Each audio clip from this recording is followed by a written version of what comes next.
Alright, so I have to adjust the cushion valve. So I gotta take this floor thing out just to make it a little bit easier. And then obviously I have a leak somewhere. So double check everything, make sure everything's tight.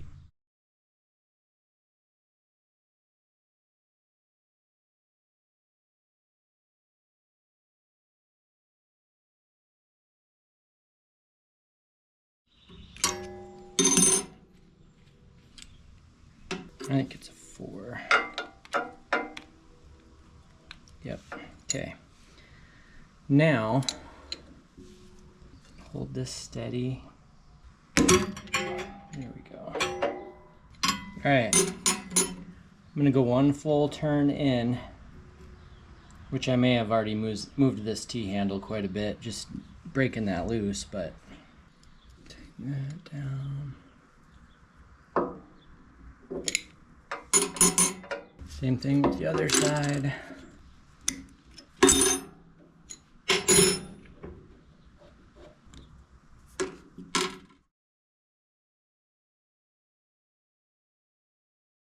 I definitely noticed this was so loose, which I knew it would be since I wasn't able to field test it, but I did notice that when I loaded it and moved it, it was way too loose. So now we're going into 1 full turn. Boom, boom. The reason I say that is because I tried to use the side swing, or I tried to use the swing motor in the bucket to move a ramp on my trailer, and it wouldn't even get it to move. So that's how I knew this was way too loose. And then the leak, I think, was coming from one of these fittings in this cushion valve, because nothing else had fluid under it other than over here. So, and I did notice some fluid on the other underside of the cushion valve. Okay, now I'm going to leave the floor part off, so if I need to adjust this again I can, which I probably will. Each screw is turned in 1 full turn, and then I have slim pickings for tools in this shed and not a lot of room, as you can tell.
I'm pretty happy with the cushion valve, but there is a leak. So I think that it's coming out of the cushion valve itself, so I'm probably going to get some tape and tape the threads, take all these out, and then tape them, stick them back in there. Hopefully it won't leak. It is absolutely insane how much cooler this thing runs with no sheet metal on the back, just being all wide open. I know it doesn't look like I ran this thing that long, but it's about 95 degrees outside, and I mean, the exhaust is obviously hot, but pretty much everything else around the engine is surprisingly, it's warm, but it's not scorching like it was last summer when all this sheet metal was on. So that definitely makes a huge difference. And I don't even have any fans or I don't have an oil cooler or anything. So I think this thing's gonna be way better this summer in the heat.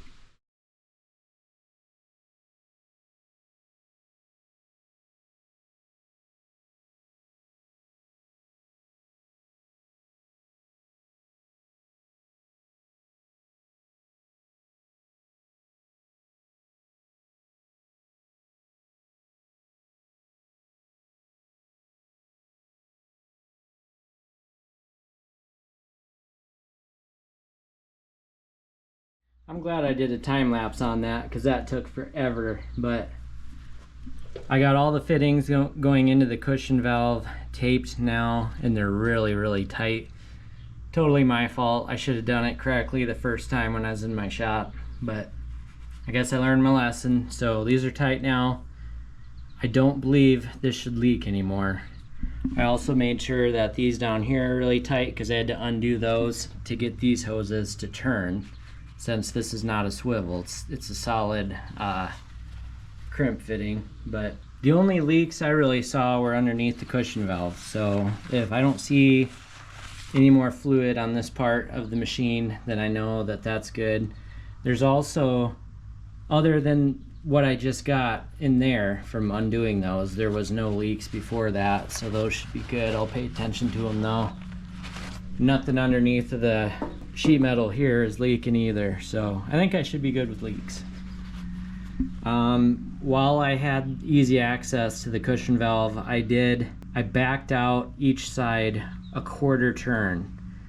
Now where it was at earlier when I moved the tree stump, it was pretty much good, but I felt like it could be loosened a tiny bit. It was still kind of an abrupt stop. It wasn't terrible, but I backed these each out 1/4. It might be noticeable, might not. I'll try this before I put the floor back on, but I think where it's adjusted now is going to be okay. So I will say that if you have the stock floor assembly put on your machine, it's got to be very difficult to do this. Even just removing the plate that goes over the top of your floor, there's still not a lot of room in there. So me being able to remove this whole section of my homemade floor, I still have a hard time, and I have excellent access to my cushion valve. So just bear that in mind. If you get a cushion valve and install it, do your installation, your testing, your adjusting, everything while your floor is removed. Have it perfect, and then put it all back in there nice and tidy, and put your floor back on and forget about it. Be done with it. You know you'll have no leaks. It's adjusted properly. Everything's out of the way and good. I did way more work by not doing it right the first time, but in my defense, I didn't really have anything to pick up and test with this machine when it was back at my shop. So kind of just the way it works when you move your equipment around like I do. But anyway, that can get pushed off to the side like that. Now if I had some zip ties somewhere, I should actually zip tie this.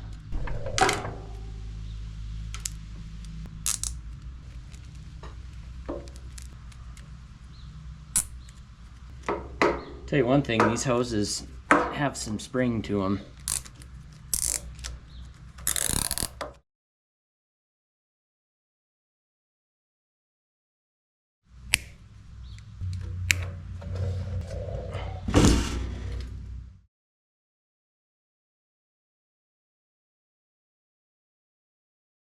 I should actually put something on in between this strap and this battery to help this battery stay still.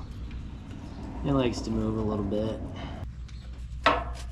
Terrible. Since I don't have anything right now to use, I'm going to try wrapping some paper towels up into a square, putting it under the battery. Maybe it'll lift the battery up a little bit so the strap can tighten it down.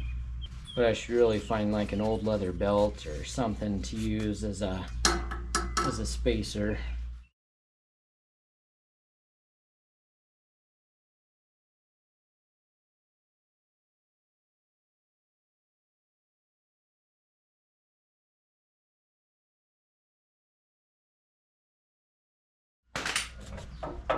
It's a little better.